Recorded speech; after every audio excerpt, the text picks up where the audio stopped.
Okay, so hi everyone, and now yes, officially welcome to our cohort call number 3, but in week 5 of Open Hardware Makers.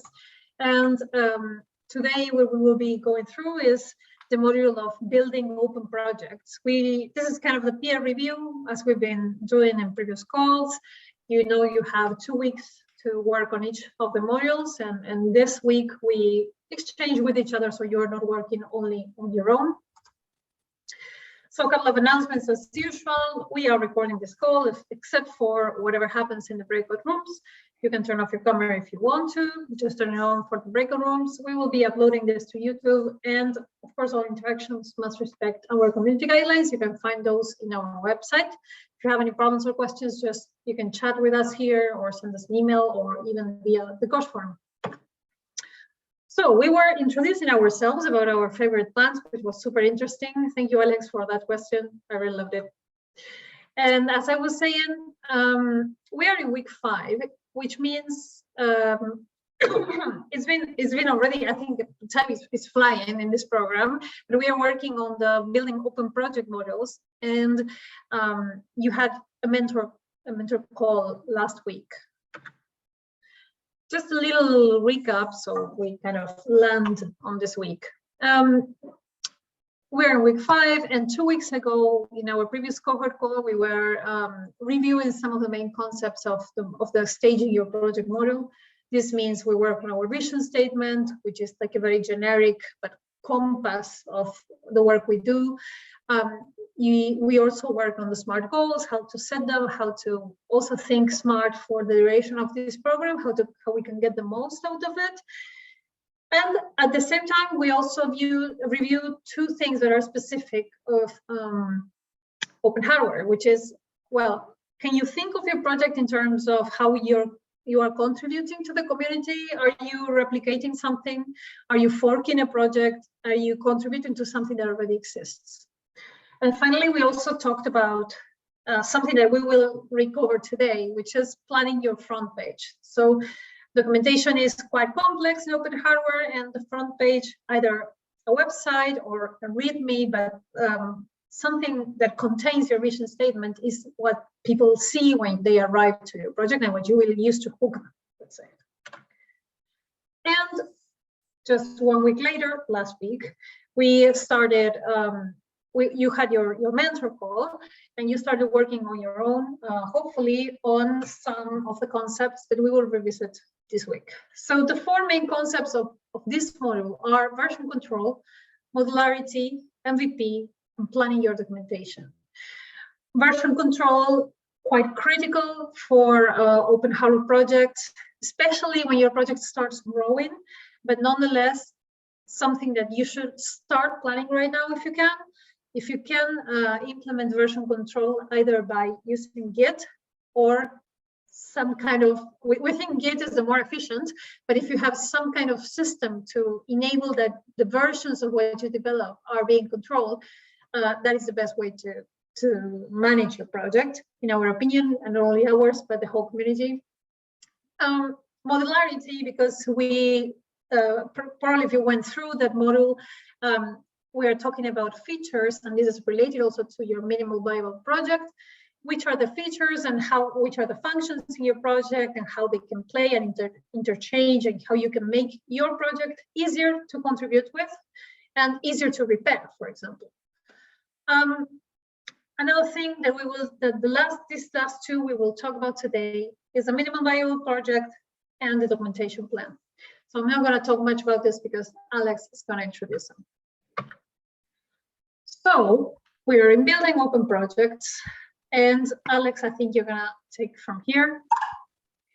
Thank you very much for the nice introduction. And if you can already switch to the next slide, because you already showed this, basically the different sub-modules. But that's all you also introduced. We will talk a bit more about the minimal viable project. And that's what you will do today. You will, if you did not yet work on it, you will have really short time to work on your own statement for the minimal viable project. And then we will go into a short breakout session where you can like discuss it, present it to the other person. And then we do a short peer review and an open discussion. And then the next topic we want to dive deeper into is documenting for whom. And we will also check out what you prepared. And well, I also have questions for a general discussion then, which we will well just put out, and then we will see your opinions on that. And something I wanted to say there is that we understand that you may not be following the program like very week by week because it's a lot of information. There are lots of assignments. But what we want to do with these calls is also give you space for at least work on your own in what we think are the most important assignments of the module and have some time to discuss it. So if you have not done anything yet, don't worry. Just try to put your mind to do it today and discuss it. But still also take it as like a small kick in your ass that you actually work on the curriculum and do the assignments, because actually the whole program does not make any sense if you don't work on the curriculum and the assignments. And there's also a lot of materials for self-study, because as you also probably realize, we are always running almost out of time in this 1 hour call. So there's not much time to really dive deep into things. So you have to learn. We will show you, we will point out resources to you for you, and well, and give you some time and some like spark some thoughts and ideas in you during this time. All right. So talking about minimal viable projects. So I highly recommend to read this part also in the curriculum, but I will also give you some, well, summaries. And so in general, a minimal viable project is like the core of your project. This is also a tool which you can which you can use to basically develop your whole project further. But in itself, it's the core of your project, the minimal, well, viable version of it. So it's just like the core functionality, which basically is defined by its function, maybe its features. And this will help you also to know what to focus on. Like, what are the important parts? I mean, I will have an example later. I will also talk a bit more with the example, because I created an example project, a very simple project of mine, which I use to show you what I'm talking about and why an MVP is important and what defining an MVP actually means. All right. So this is the sample statement. Exactly, we can go back.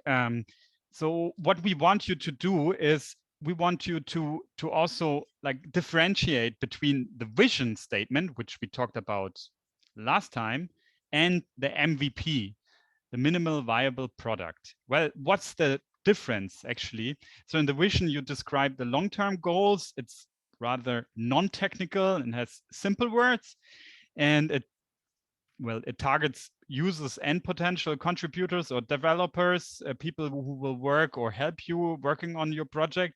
And well, I say it's mainly used for external communication. It's used to communicate about your project. If you want to, well, I pitch it to somebody, explain it in a few words. That's why you use your vision statement.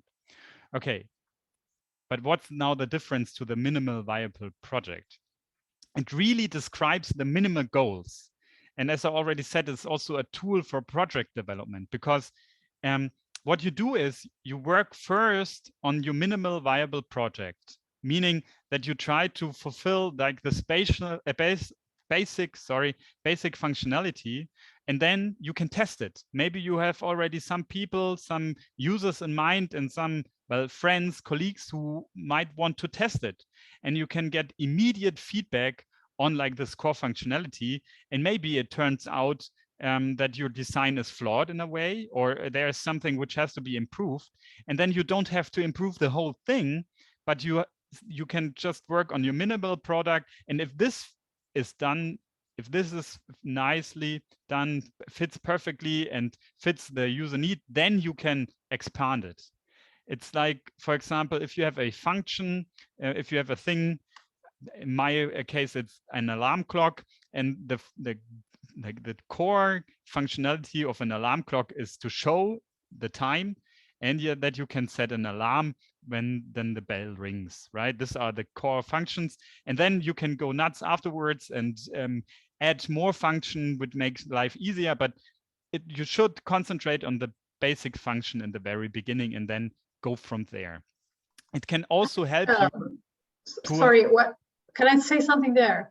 Yes. I think it's interesting that not only it will help you with the features, as Alex was saying, like which are the minimum features that I need for this to work, but also to understand if it was a clock what you needed to solve the problem that you have.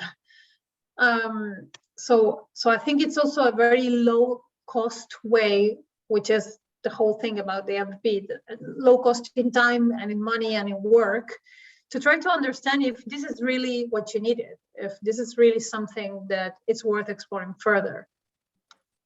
Exactly. It targets also, due to these reasons, mainly the developers or contributors. It's more for internal communication. It's something you put above your desk. That's your goal. That's what you're working for, at least in the very beginning. And that's, yeah, your goal. It also helps you, if you define the core functions, it also helps you to break down like this whole project into smaller parts, which you can, well, then basically better chew. So you don't take too big bites. And which also helps then again to also attract potential contributors, because you can show them, well, this is my minimal project, and it has this and that part, and maybe you can work on this part, and it's clearly it's obvious what the part is, it's clearly defined, and somebody can just take it up and start working on it. So it's also easier, and it basically creates entry points for you contributors. Yeah, another, I have already said it, but it's really important that you know that you can easily use it to test your ideas, challenge them, and then correct them in a way. So if you want, for example, test like a crazy functionality, like for example, in an alarm clock, a random alarm. So you're just, it wakes you up. How think this is a good idea, you can implement this just as in your minimal viable product, and then you can test it, give it somebody to test it, and see what the feedback is. And probably not many people will like waking up at random time points in the night. So you know that maybe this feature is nothing you want to implement in the final project, or is maybe not worth investing more time. So to the next slide, I want to show you what makes a good MVP with an example. What we did here is we simplified the whole process a bit and put it again into a statement, because we thought that this might also help you to get a better grasp of what we are pointing at. So what we have here is a sample statement to just like get out like the most important parts of your project to create this minimal viable project for you. So the sample statement is, my project is A. And here it's important that you describe it in really only a few words, 2 or 3 words. In my example, it's a DIY light alarm clock. So important things here is light and alarm clock. The DIY, I mean, we could just leave that out actually, but it's important because it has to do with light. It's actually a clock which also wakes you up with light. Alarm clock, which means it's an alarm you can set to wake you up at a certain point in the night. And it's a clock, well, it has something to do with time.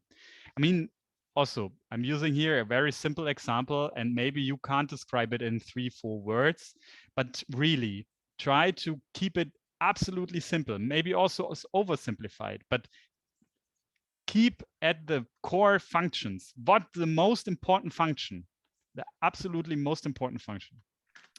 It would be useful to think why. why you're doing. So the vision statement can guide you here.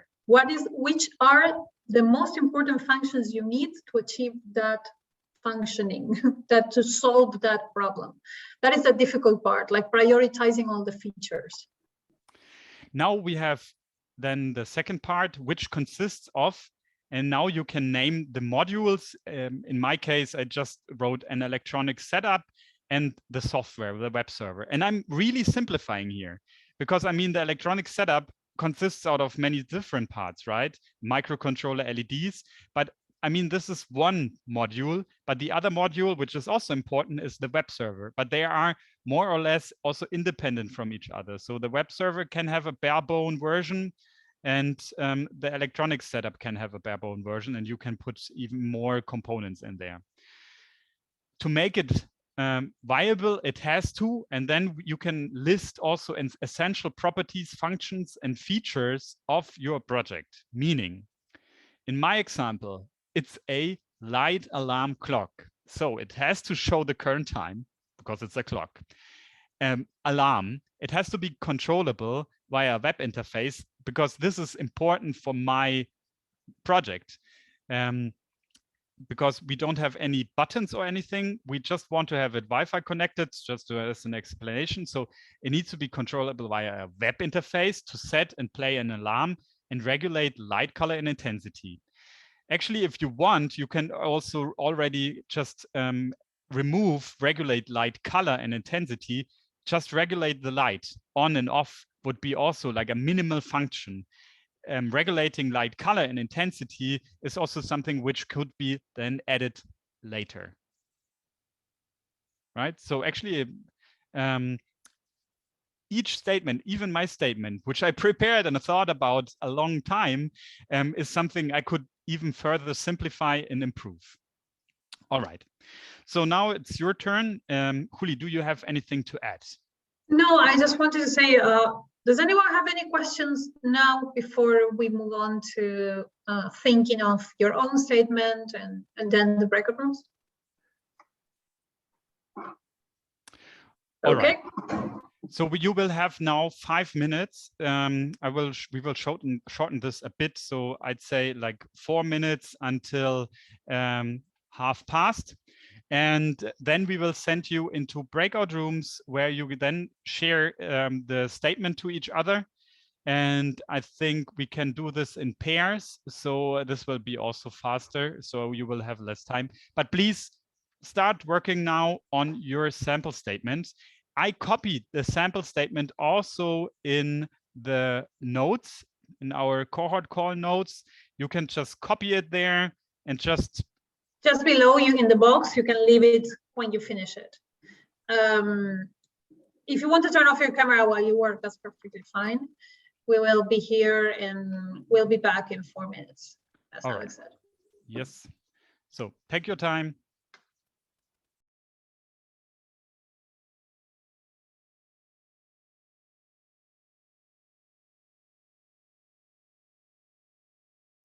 Alex, the breakout rooms are already set up, so we can just open them. All right.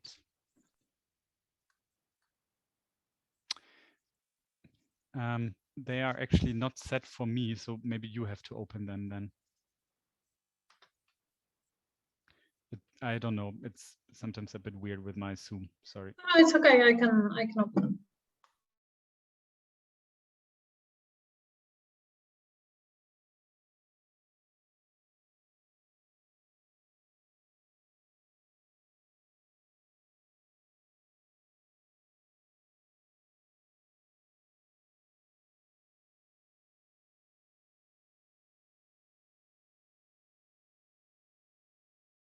Nain says, we need background music for this next time.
Okay, and we will go into breakout rooms in around 1 minute. Don't feel bad if you don't have a complete statement, just a draft of what you think right now is useful for you to discuss. Try to simplify the most. Yes, you will have time later, and we also already prepared a thread in the forum, but we will get the information about that later.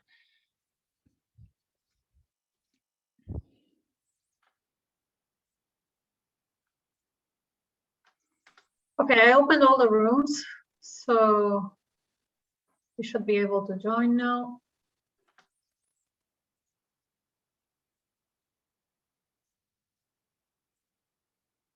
I see people still here. Nano, Negar, yeah, Elise, if you can join the breakout room. Yeah. Elise, did you get the invitation to join the breakout room?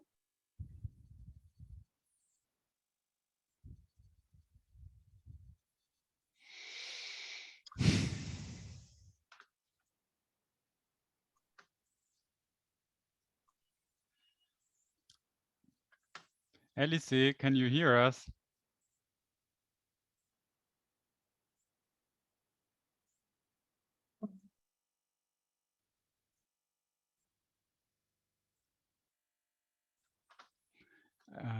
I think you can start recording again. So we just read the MVP statement from the Blue Grease group, and I want to get your feedback on it. What do you think? What's your opinion? Is this a good MVP statement? What do you think? Maybe we can start with Spiros. He can share with us. How did you find it easy, difficult? Do you like it? Are you okay with it? I try to break it down to the most simple and functional parts that we need. Like you take away whatever sensor, pumps, electronics, whatever, and say, in order to work, it needs this and that. So I try to keep only this. So if it makes sense for the rest, let's find out. Anyone has any comments? It's okay. This is a moment for discussing these things. Yeah. Fine.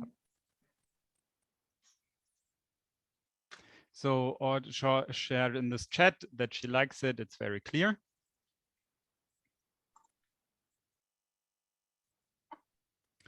So I want to add something because what's not clear for me, what's clean water?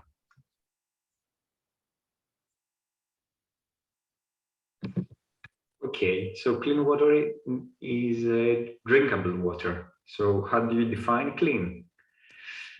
But I think drinkable is a perfect definition, you know, and so that I just wanted to point you at that because I mean, clean water is really broad. I mean, drinkable is also broad because I mean, you can in theory drink every water.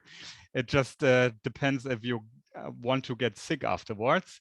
But I mean, drinking water, I would call it just drinking water then, right? It's also a legal term, right? So it's it will help people understand what this water is for. Right. Okay. So just some things to add. I mean, you kept it like extremely simple, and I also like that. But to some extent, you like for your internal MVP. So this is an example for your internal MVP. You also have to be sure. Okay, what's part of the solar collector? Is it just like a solar panel? Or what else do you need for the solar collector? So this is important for you, not for the statement right now. I really like it. But for you, if you define your MVP, you also have to write, okay, what are the parts of a solar collector? What does the condenser do? And yeah, how do you want to retrieve the water and so on and so on.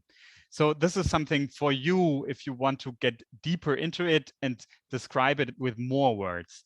This was on purpose really short, and that's why, and you basically fulfilled like the task like perfectly, but for your use you should like get more details into that, right? You get what I mean, right? So if you want to make it as a goal for your for your team and for your project. All right. That was a great statement, by the way. Well done. Shazam for bats. And birds. And birds, sorry. Do you want to read it on your own, or should I just quickly read it? Okay, I can. Okay.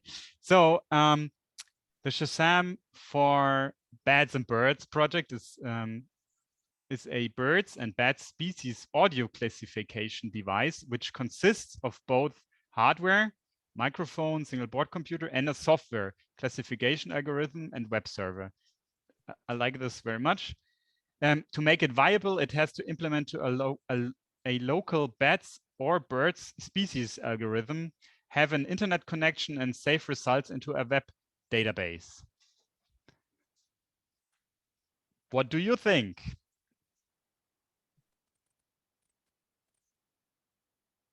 Does everyone understand?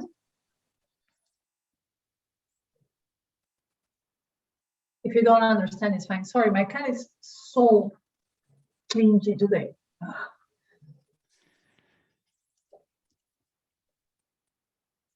I think it's very good. I think it has, it gives you the components, hardware and software. It is very clear that you need to distinguish between bats and birds, have an internet connection, save the result. Does it include, do you need to function, do you need a way of visualizing that or not necessarily? You are muted. Yeah, the idea is that you visualize, you don't visualize the bat, No. you just visualize the result of you analyze data under the web server. So it tells you, okay, at 9 o'clock in the evening, there were 2 calls of this species of bat. And sorry, but my question was wrong. You say that you save the results into a web database. Yeah. How do you access, the data? Do you have a way of just a CSV with data, or are you planning to incorporate in the MVP, I don't know, some graph? At the moment would be more like just a CSV file. I think later I would like to have a graph-based visualization. That's great, because for the MVP, that's exactly what we are talking about, right? Yeah. Good. Yeah, I think MVP would be just like a CSV file. That's perfect. That's perfect. Thank you very much for sharing. So we also have, I think it's Nano's projects, the DIY soil respiration educational prototype. I'm sorry, I will shorten this a bit because we have to catch up with time. He writes, my project is a DIY soil respiration educational prototype, which consists of hardware parts and learning resources, also really important. To make it viable, it has to measure CO2, flux, the process, and show data and provide enough educational resources to make the underlying natural processes understandable. The only thing I want to point out here, well, enough educational resources, enough is also something which is not like really defined, right? But you could, for example, then write at least one educational resource about the background of soil respiration and one resource about how to use this in an educational background or something like this. This is just an example how you can get more concrete there. Okay, so in general, what you can, okay, Nano, sorry, yeah, you can go ahead. No, it's okay. I mean, it's a good comment. I didn't know how to write it down. I mean, I was just thinking, but enough is not so clear. It's true. But it's for your own work. So I think, sorry, I know we are short of time, but even if you can say, and provide educational resources so a high school student can make one measurement, something like that, very, very concrete, or a member of a community can produce this amount of data points or an hour of the whatever. Being very, very concrete about that will make you think of next exercise, which is who you are documenting for. So okay, yeah. This will be also our next point. I think we close this here, but you are encouraged to post your MVP statement into the forum, and we can then also discuss it there. So, for example, we did not see anything now from the Cybot team. And also, Elise, I think you also did not post your minimal viable project description. So please do that and post it to the forum. We will share this link, and it's also in the docs. Yeah, you can also share it here in the thread in the forum. It's up there. Okay. Yep. Because we have to speed up a bit, because we also want to talk a bit more about documenting for whom. And I want to also, basically point out to you that you should be really aware of your documentation. And that's something we can't repeat often enough. Plan before you document. Documentation, I mean, I don't want to put the bar too high or too low. Also, at least some documentation is better than no documentation. But if you want to have a proper documentation, please plan it ahead. Think about it. And the most important thing is actually keep your audience in mind. And something which is maybe not very obvious, is the differentiation between users and contributors, developers, right? So people who want to use, for example, the Shazam for beds and birds, they need different instructions or different documentations than people who want to contribute with, for example, developing an algorithm. Or people who should maybe also provide the educational resources for the soil respirator, they need different instructions, different documentation than people who want to use the educational resources. Yeah. So which roles require which documentation modules? And I mean, as I said, we don't have time to really dive deeper into like all this like things in detail, because they are in the curriculum too, right? Exactly. That's why we just encourage you to look at the curriculum and read up. There are so many different ways of documenting: visual, audio, both together, written, and so on. Yeah. But what we want to highlight to you is, well, especially the differentiation between the users and the contributors and the documentation components. Juli, you want to yeah, maybe something that helps me thinking of the project documentation is also thinking as a minimum viable documentation. So there is a reality, and when you're starting the project, it makes no sense to invest huge amounts of time in documenting perfectly, because your project documentation will change, and also because there is you're not there yet, so you will probably invest more time developing than documenting. But thinking of your documentation plan as the minimum you need to do at this moment to ensure someone else can use and someone else can contribute, that will help you a lot. Or I think you have a question.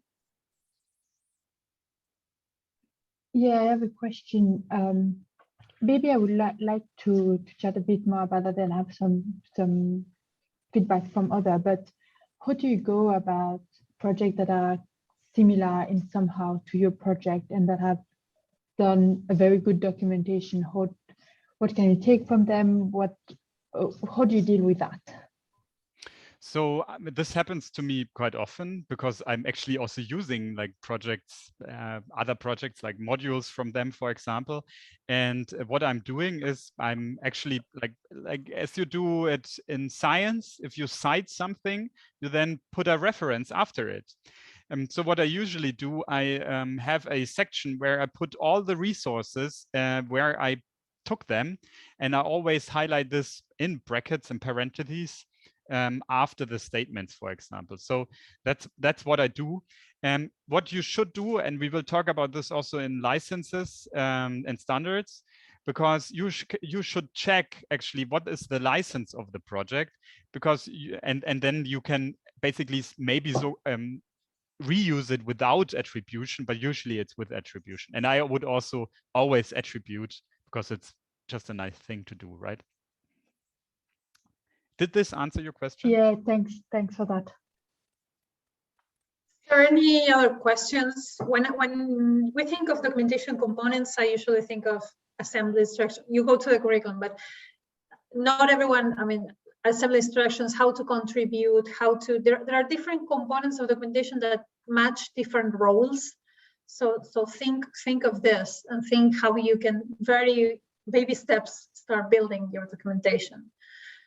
Shall we move on? Yes, let's move on. So as we already said and repeated multiple times, what you can do to think about your documentation is think of a imaginary user or contributor, create persona. We linked also resources about what persona are, because this is also a whole topic in market research and everything. But what we want to boil it down to is just think of a person who would use your project. Yeah? I'm, for example, as a private person, maybe a user for Shazam for bats and birds, because I'm living in a flat which has a lot of bats and birds and right next to the window. And maybe I want to set it up. What do I do? And what is my knowledge? What experience do I have? I mean, I'm a molecular biotechnologist as a background, but what information do I need to set this up? So I could be like an example user of, for example, this project. If you know someone already, that is a great resource, because talking to them, you will learn which is documentation you need. And now I'm thinking of your project that you already have the contact with the people who will use the learning resource. So those contacts help you think of what you need to write down. Exactly. And also for the Blue Nile project, where Blue-Grease, sorry, sorry, this was too close. Anyway, Blue-Grease project, where you also, I think there will be a huge difference between the users and also the contributors to the project itself. So it might make sense to really create persona and think about them and how to approach them and how to document for them. If you don't know what personas are, we are talking, you can find this in the curriculum and in the notes. There is a link about what personas are as a tool for thinking of a user or a contributor. Exactly. So unfortunately, we are a bit running out of time, so we will keep this out of the discussion, but we want you to think about what, or if you want, you can just share in the last minutes what your biggest challenge is when it comes to documentation. We actually wanted to know also what platforms do you want to use or you are already using, and if you want to share like good experiences, and well, and if you think if the differentiation between users and developers is actually relevant for your project. So if you want, I think we can like we can have five minutes of discussion. If you want to unmute yourself, just feel free to go. I just have another question here, sorry. So I use quite a lot GitHub and Markdown file, and I mostly use HackMD to write my Markdown file, but there is no grammatical correction. And I was wondering if someone encounter a tool that have grammatical correction. So what you can do is you have to do it like in different layers. I'm using language tool. I will share the link in a second. And as far as I can remember, this works really well with HackMD. So it basically corrects also in HackMD. But let me quickly check, and I will post it also in the chat, the link for the language tool. It now is it like a plugin? It's a plugin for the browser, because you use amazing.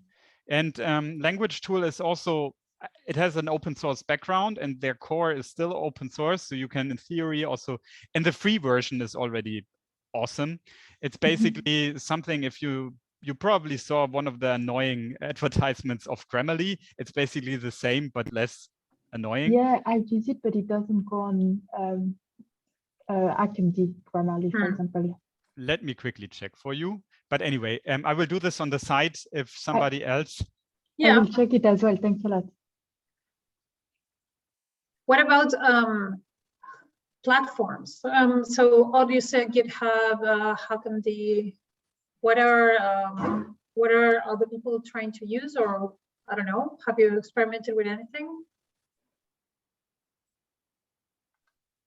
Do you have a website? A website is also a documentation repository. So I did a quick, sorry, I'm speaking again. So I love GitHub pages. So I did a very quick GitHub page intro for the project, which is then linked back to, unfortunately this time it's not his website alone for the time being. It's just linked back on my website with a page on it, which is quite handy for testing for the time being. Yeah, that's a great way to do it because it's also for free and it's quite easy to maintain. If you want any resources on how to get started with GitHub or GitHub Pages, which is this how to have a very simple website, just let us know and we will point you to resources. There are also resources in the curriculum, but we know there is a learning curve with GitHub in particular, or GitLab. So I was thinking a little bit about what you were saying about users, and I think also the platform it has, I mean, it's related also with who is going to use the documentation. I mean, GitLab or GitHub are good for developers, but not good for end users, maybe. So yeah, so I think there is also like you have to choose where to put it, and it depends a little bit on who's going to use it. Absolutely, and that is a big question, right? Planning who is going to use it and who is going to contribute makes you realize that the user may not need version control. The user just needs access to the latest version, usable version.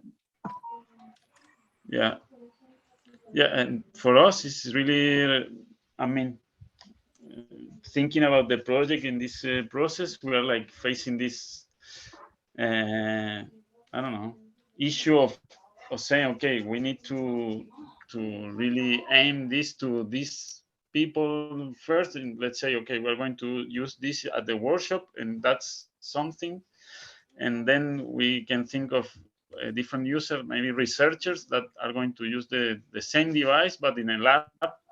So we need to like split the project into two different things. With I mean, we're talking about the same device but two different publics, and maybe two different documentations and ways to communicate. And so right now we're focusing on the workshop, let's say, use, but we're also related to people that want to use the same device to I don't know, lab to a lab, no? So we need to think also in a different way on how to approach them, no?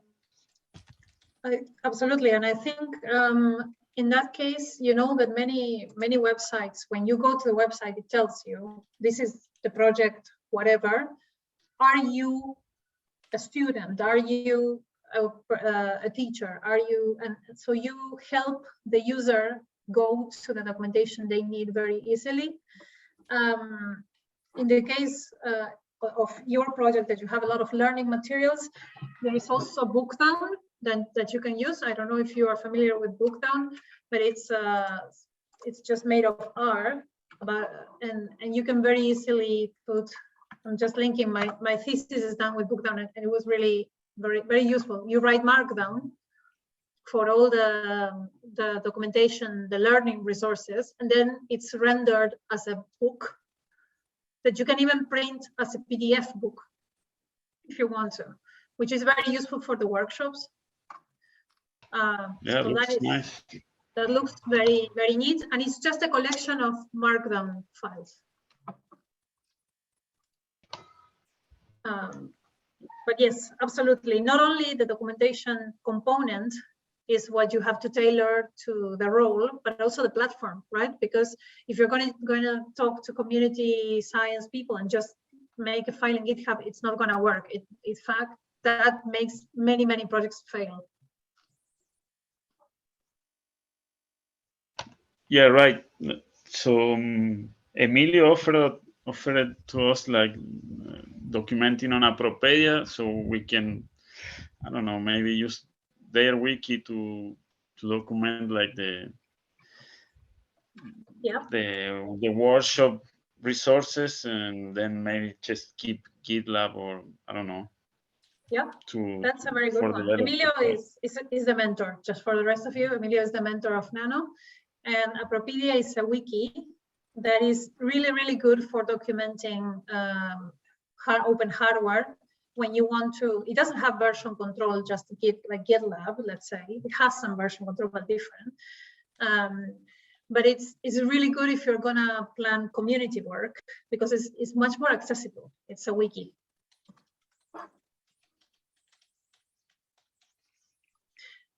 Okay, I think we're already 5 past. Alex, do you want to? I have nothing else to add, but we can go to the next slide because this is already the closing. This is your to-dos for next week. You should have already scheduled a meeting with your mentor next week. There's no cohort call, so we will all unfortunately not see each other next week, but we will be back in May 4th. Which is my birthday. Sorry, I just want to say it. So we will also celebrate Juli's birthday a bit. And check our emails for next Monday with the week 6 outline, open hardware specifics. You can always contact us via email or in the Gosh forum. You know this already. And I will dive deeper now into Markdown and language tool because this bugs me now. Also, don't freak out. Open hardware specifics has a lot of content. Yes. Thank you. And don't freak out. We just take it easy. It has a lot of content, but it's really useful content. It's about everything how to make open when it's open hardware. And Alex now is really pissed off with language tools, so I will let him do that. And I think that is all for us today. I have until 15 past if anyone has any question or anything else. If not, we will close the call here. Okay, I see everyone nodding. Nice to see you all. Nice to see you, Nano. Thank you for joining. And thank you everyone else also for joining. Maybe one question, yeah? Just go ahead. Yeah, one question, but I might send you an email because it's more about I send you an email. You sure? You feel free to share if you want to. Huh? That's great. Yeah, it's more about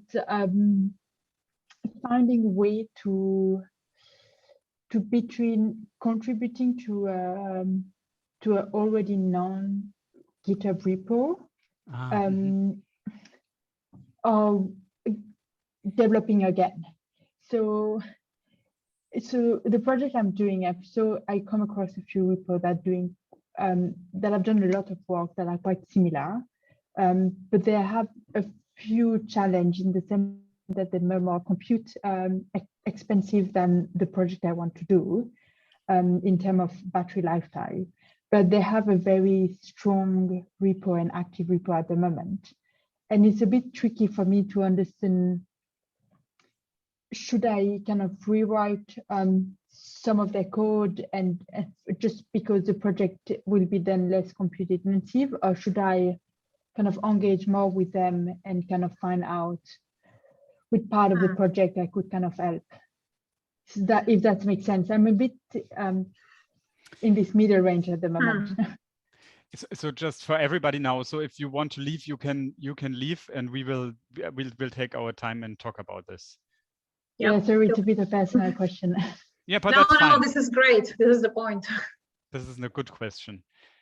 because it's a great example. So I quickly want to sum up what you said, if I understand it correctly. So there's another project which has a quite active community, and you want to contribute to it, and you don't know how. What was again the difference between your two projects? It was something about computation, right? Yeah. So their project have implemented a bird algorithm on a Pi, but they have built such a system that make the compute resource of the Pi quite intensive in energy. And the project I kind of looking to is kind of produce this compute resource to have able to have a solar panel attached to the Raspberry Pi and not necessarily a plugin in your home. Mm-hmm. So you make it more and more energy efficient, and by doing that, you can add a solar panel. Yeah. That's super cool. That's very cool. And what do you want to contribute to the other project? Then this, like adding this efficiency or improving the code, or? Yeah, one idea would be to add some, so to lower the energy cost, so to add efficiency. But then I'm kind of thinking, okay, I could only take some part of the project that are necessary, so it make directly my thing more energy efficiency, because I don't know then how I can, because they have a very well set up project that makes sense in all a part. They may not want a less kind of Lego pieces in their project, if that makes sense. So what I would recommend you to do is, so if their project is open, take a look at their license and what they are doing. Because what you can do, you can always just copy everything and then just throw out all the parts you don't need and just take only the module you want to take. And then you put it into your project and you write a label, I copied that from this project, but now I'm working on it. This is, if you want to talk it in Git, this is called forking. So you are basically forking a part of their project, and then it's your fork. It originates from this other project, but you can work on your fork. You can do with it what you want. You basically just copy your code, but what you have to do is you have to respect the license. So probably this is something like very permissive, I hope. So you can just then copy it and attribute them. So what I would do is I would write into README like very clearly, hey, this project uses parts of that project. And this actually already enough. If you want to go an extra mile, you can contact them and say, well, you have a really nice project and I really like it. And it's so good and I want to use it for my project, which improves it energy-wise. If you are interested in that, and if you want, I can also help and contribute to your project. Does this help you in any way? Just start the conversation, because talking is better than, well, not knowing what to do, right? So does the project have contribution guidelines? Yes, they have, I think, yeah. They should also have a contact address. So there should be somebody you could contact. Yeah, so funnily enough, they contact me. So it's a very nice guy. And he contacted me 2 weeks ago saying, hey, I come across you doing that. Very cool. We can try to work together. It's a very nice guy. And I was a bit puzzled in the answer I needed to do. So I'm going to answer him, but it's kind of very new for me to collaborate on GitHub, and it's quite tricky. And it's I don't know if you had that in the beginning, but it's kind of the learning part that is a bit tricky. It is tricky. It's tricky. And just to consider, they may want to incorporate this new feature or not, right? Like it may happen or not, but I think it's always, as Alex said, just having your fork it's how open works. And then if you want to make a pull request to incorporate this energy efficient improvement, that's fine, but don't feel bad, because I remember for me in the beginning it was like, oh, I'm gonna use this, I'm gonna copy it. No, I don't know. That's how it works. So feel free to do it, but a good etiquette would be to do what Alex said. Yeah. Okay. No, sure. Thanks. Yeah. Thanks a lot just for your advice and speaking through that, because it's helped actually a lot. Just one thing, don't, if you want to work on something they don't want to work on, don't get absorbed. Also keep working on what you want to do in your fork, which is what it's for. Yeah. Thanks. Yeah. You are always welcome to ask such questions, and I know the feeling. I think we all have been there, and like, yeah, contributing on GitHub is a whole thing. Yes, and especially if you have a bit of an academic background and you're not allowed to copy anything. Yeah. It's this very like, is it okay? Still in the limit? Like, wait it. You can never fail if you go with crediting the source, and if possible, contacting so they know you are crediting. That's it. And everything on GitHub you can usually just copy if the license allows it. Like, just take a look at the license, and so for usually my project, I always start with a license, and we will talk about this at a later session, that allow copying without asking me. And there are many people also copying some things, not many, but some. Even GitHub copies for that's for another discussion. But there was a research project from GitHub copying the contents from people's repositories. So look how free it is to copy. Okay, yeah, thanks. That's why my question. So I think I'm fine for the time. And yeah, thanks for this session and also for your time. Very lovely. So very appreciate that. Thank you. You are more than welcome. And I really want to have a Shazam thing then on my window. Yeah, I was not joking.